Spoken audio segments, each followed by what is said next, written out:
Welcome to Software Testing Unleashed, the podcast for testers, developers, and all software people who want to create best quality software. My name is Richie. I'm a software quality coach, author, and keynote speaker, and happy to bring you an episode live from the HUSTEF Conference 2025 in Budapest. HUSTEF is one of the greatest conferences I've ever been to. Top quality talks, amazing people, and a unique mix of friendly and intense atmosphere you only find at truly great events. If you have ever get the chance, go there. Seriously, you will love it. My guest today is Martijn Goossens. Martijn has over 19 years of experience in the QA field and is also a very active part of the software test community, especially helping testers and QA people to get on stage on conferences and support him to speak up. We talked about DevEx, developer experience or developer excellence, and how to build the quality into that. Based on the metrics by DORA and SPACE, we looked how we people can support this process. And now, enjoy the episode.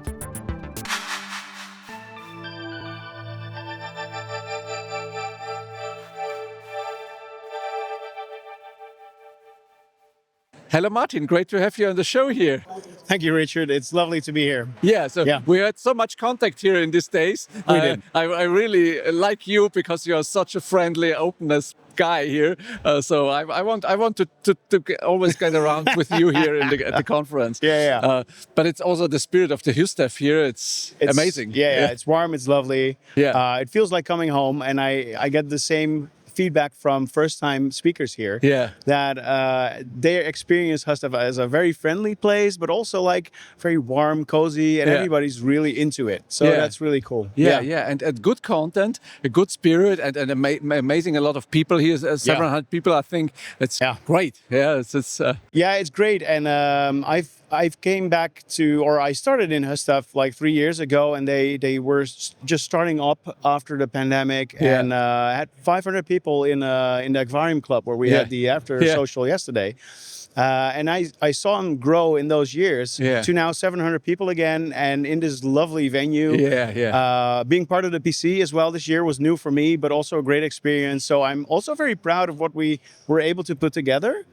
But as to the content and the speakers and the level of quality, man. We just had a track and I couldn't choose. There were 3 great talks at the same time, and everybody's been saying that across the board. So it was a great program, and you did a great selection. I wonder how did I get into the program? But that's anyway. I was there. I was happy about the speech. You had also a speech here about DORA and SPACE. Two bullshit bingo words. We have to clarify what is behind that stuff. Exactly. So DORA, SPACE, DevEx. I called my talk putting the Q, because it's a testing conference, the Q for QA in DevEx. Like DevSecOps and all that kind of mindset. But since DevEx has been around since 2012 officially, sort of, kind of. Initially, when I learned about this earlier in my career, like 10 years ago, I was thinking, hey, these are cool metrics. This is very closely related to what I want to do and am doing as a tester. I was still working in teams at that time. So it got me thinking. And now I've had an opportunity to do a project last year in the role of a DevEx coach. But I'm not a DevEx coach. I'm not a developer. But with these metrics and the focus, plus the challenge that was happening in that company was very QA and quality focused.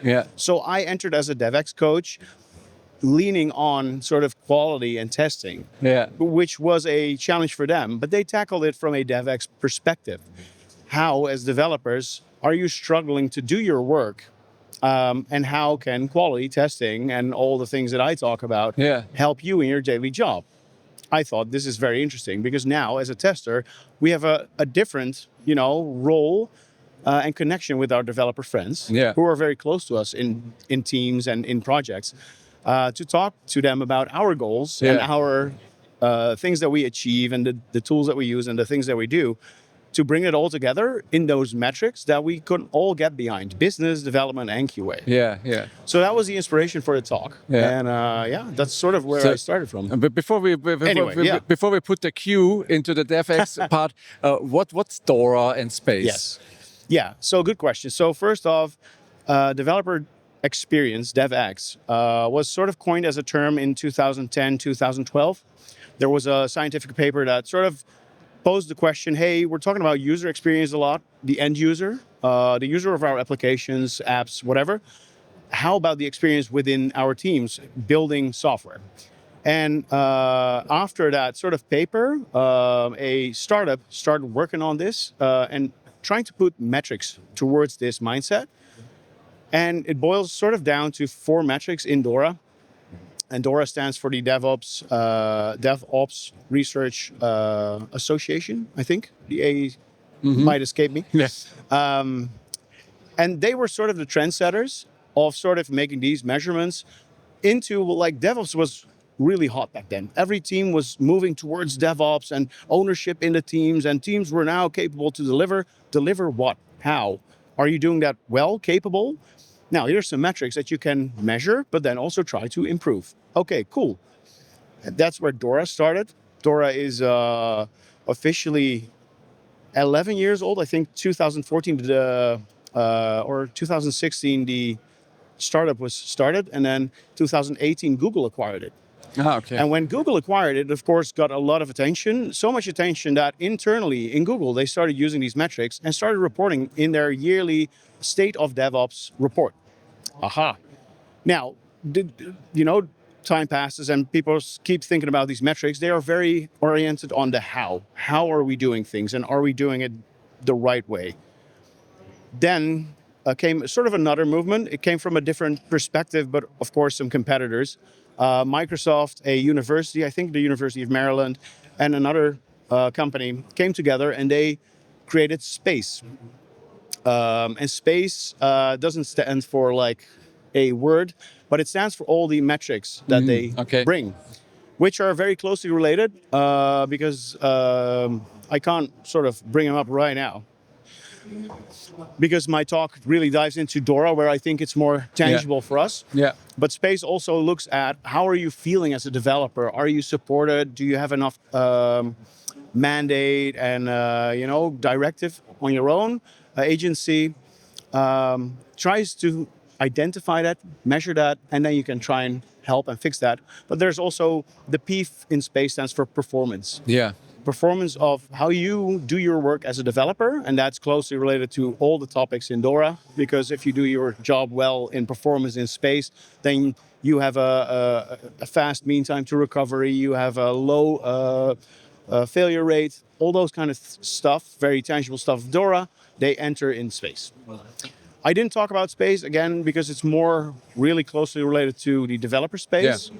I hope to do this talk at developer conferences in a longer format where I can bring those two together. I did a whole diagram drawing those out and then highlighting where the quality is in all of those aspects.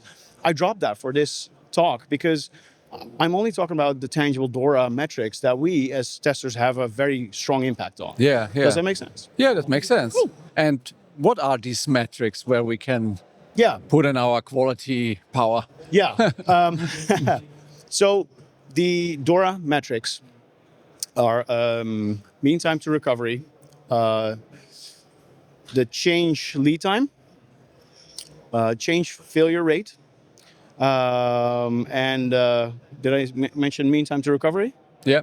Yeah, mean time to recovery, change failure rate, and the deployment frequency. Okay. Yes.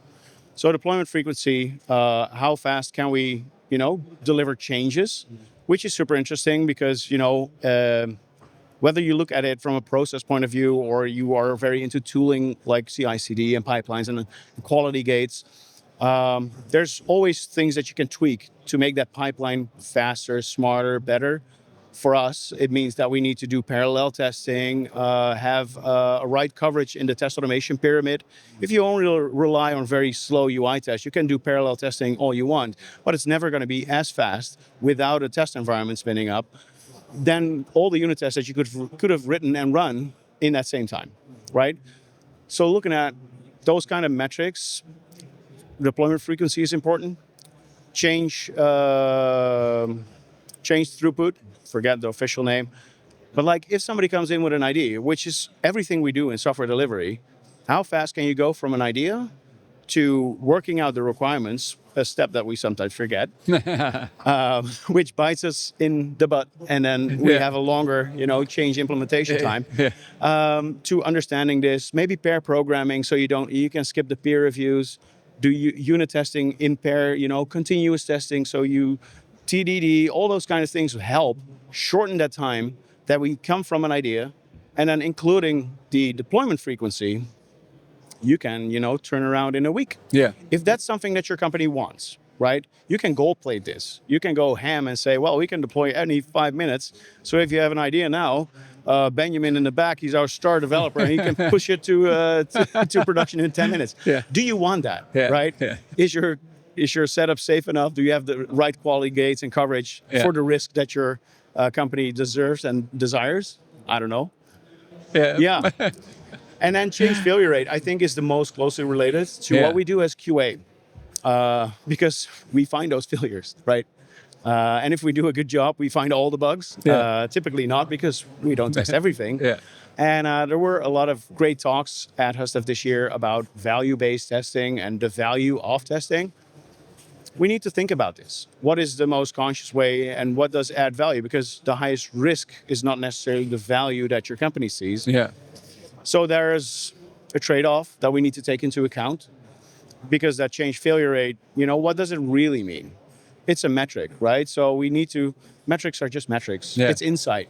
Like, if I find a bug, is it an important bug? Well, we need to discuss this, right? It's a finding, it's information that we now have because I was looking. We now have these metrics because we're measuring. But it doesn't really say anything. There was a question from somebody in the audience saying, yeah, but if we measure these things, don't they just, dissipate or magically improve because people are doing small, tweaky, hacky things? I'm like, And then we talked about the Cobra in India, right? So you need to understand the value behind these metrics for your company. And what is an acceptable failure rate? What is an acceptable deployment frequency? And you did this as a coach to get into with your quality perspective, so more focus on the quality parts in this metrics. How did the team and the people react when you do that? The developers and the stuff. How did you get it into work? So in this role, I joined sort of the support team of DevEx coaches in an organization that had roughly 12, 13 development teams. They were sort of spread around and divided into like streams or areas, front end, back end, logistics, all that kind of stuff. And then we were assigned to teams crossing quarters, and then we saw and we discussed, we workshopped basically with the teams. Like, we see these metrics, we have some metrics. What do you think of the metrics? Well, we have a high failure rate. We struggle to, fix those things in production. So our mean time to recovery is very low. And our change lead time is very low because we're so occupied with fixing these issues, and then the pipelines are slow. So, oh boy. So with these insights, we came to a lot of like, I think I know what's going on. A lack of control, quality, coverage, understanding what quality actually means to your product, to your team, what ownership is, where your liabilities are. Like, all the conversations that we've had in all our career. Like, all the testers will pick out things like, I've done that, I'm doing this, I'm having these discussions now in my work. And same in this project, right? It just helped that we had these metrics. And in my role as DevEx coach, I could support the team, but eventually they needed to sort of do it on their own. As a coach, you don't want to be in their way or be the enabler. You need to be able to step out. So through that process, we came up with some experiments, as we call them, because if they fail, that's fine. We're going to try some changes in your process, in your tooling, in your whatever skills maybe. And then after, I think we usually took 4 through 6 weeks, depending on the implementation and experience that we picked up. And then sort of saw which one they liked, if some of the metrics improved, because we were checking on the metrics. And then at the end, we did sort of a retro and a handover to the team. And then we would check in afterwards. Hey, how is it going? It's been 3 months. are you still doing the things that we said that you were going to do? Not always. Yeah. And what are typical things that change then? Because when I see the metrics, or when I think of this metrics, I find it very hard to find an impact on this and then to change this in an existing environment in a team and say to do something new, to do an experiment. That's interesting. Like in one team, it was the web-based team. They were responsible for the web portal, and they basically were struggling with a test environment. It was as simple as this: we have new features, but we don't have any test environment. We have an acceptance environment that everybody's using to test. So if we break it, then everybody hurts, and if anybody else breaks, then we hurt. And so one thing was just, add a personal integrated test environment for yourself, so you can speed up your testing and go to acceptance in confidence without being troubled with that area. That sped up the team. It gave the team more agency to look at quality in sort of isolation, as you should. And that helped that team very specifically with like all the speed, not deployment frequency, but the lead change time, mean time to recovery, all those kind of things improve because we help them with one of those issues. Yeah. And when you talk about experiments, how many experiments did you take? So circa, and how many of them do resist after you leave or after the project ends? When you say the metrics are good, did they all get implemented or did they just revert to a former state? So this is human nature, right? If we do something or if we need to change something, there's always resistance. The benefit of this is that we come in like as a blank sheet and with an open hand to help out. We're first there, observing, and sort of like asking around, hey, what's troubling you? What's hurting you? Why are you not doing the things that you want to do? And then people automatically, say, oh, especially in Dutch culture, ask somebody to complain, do you have half an hour? And then by understanding them and being there to offer support, a lot of people already sort of opened up and said, well, if it doesn't work, at least somebody tried to help me. Because, you were here to do that. And my manager typically has other objectives, wants me to go faster. And they already had like the support agreements with the managers and that kind of stuff. So ultimately, when we workshop ideas, the cognitive load of a team is something that you need to take into account. So if a whole team is complaining about all the things, you need to drill down on, but what change would make the most impact for you now? We will be back next year. We will be here all year if you need us. But for now, what's the first one or two things that we're going to change? So keep the barrier low, the entry level, and help them engage. Make sure that the friction of that change is low enough that people can get behind it. Still see the carrot at the end of the stick, right? Because you introduce it as change. You are gonna try something new. It's an experiment, right? We're doing something exciting, and with a positive mindset, but also a helping mindset. I think that brought a lot of like goodwill to anything that we brought. And then, of course, when you leave, as soon as you leave, people go back into their sprints, and then one of them will say, "Yeah. Didn't we agree with Martijn that we were going to do and this?" And then maybe it will always sort of sink away. And then we come back and say, "Hey, how is it going?" Well, we forgot about the stuff. And I'm like, that's okay. It was an experiment. But how are you doing? Yeah, not so good, according to the metrics. I'm like, well, maybe we can try again, right? And then sort of it picks up. And then they sort of see that it helps. And then it sort of sustains. And it's sort of cemented. That is also important that you have the small chunks and not doing everything at the same time, because then you can say what worked. So maybe this or that, you don't know it. So with that, you can also very specifically pinpoint which of the changes helped. And if we did two, we typically would pick two in two different areas or for two different metrics. So that way, if they try to change two things and actually try to uphold those two things when we left as a coach, you could track those metrics if it actually benefited them or if it just slowed them down. And then you can also say, well, this experiment failed because, even though you did it, we don't see and you don't feel that you're improving, that's fine. We'll try another experiment. Yeah, I see. Yeah. When now someone hears this episode, it's like, okay, I want to do this stuff too. How can we start? So for our own, is there a blog post you can recommend, a community or a book or a YouTube channel or something like that? Well, how can we start to get into the topic? Yeah, I think that's super interesting because all the material that I found in my research into this topic, coming and looking for a QA perspective on DevEx, I couldn't find much. One of the speakers here actually pointed that he published a blog or an article about this very specific problem at his company. It was Thiago. Shout out to Thiago. About this last month. So that's super interesting, right? If you want to find something, I think it's important to understand where it comes from. Go look at the State of DevOps report that Google publishes every year. Look up what those metrics really mean, aside from my explanation.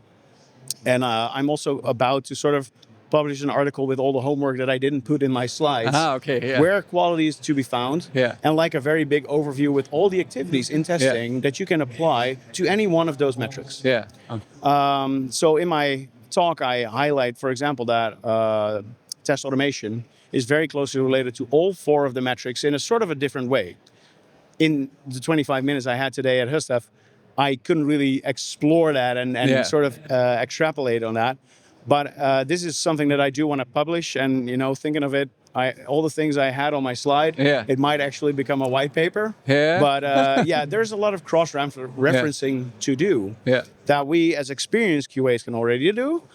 But maybe, more meteors or junior QAs might need a bit more information or guidelines. But I think the slide that I have that I will sort of share online as well is a good starting point to cross-reference like the basics of DORA with QA practices. And then find those mappings in your company. You're doing stuff. How can you start measuring this? That developers or your product owner or maybe like the CEO thinks, hey, it's really cool that if I have an idea and you can increase your change lead time, then I will be a happier person. And we will be a better company. Indeed, right? We talked a lot about value at this company.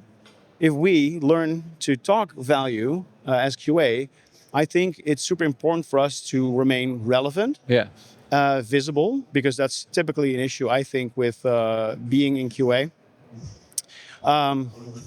So this is one of those ways that you can make your work more tangible, measurable, and you come to people that speak a different language in a language that's already been popularized by Google and all that kind of stuff. Okay. Make sense? Yeah, that makes sense. Cool. So we also have to follow Martijn on LinkedIn and so that we get the white paper if it's finished. Yes. I'll do a little bit pressure for you.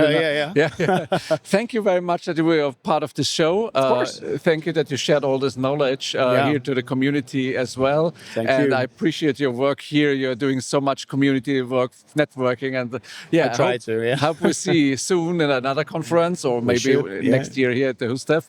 And now enjoy the rest of the conference. Thank you. Thank you very much. It's been a pleasure, Richard. Yeah, for me too. Thank you very much.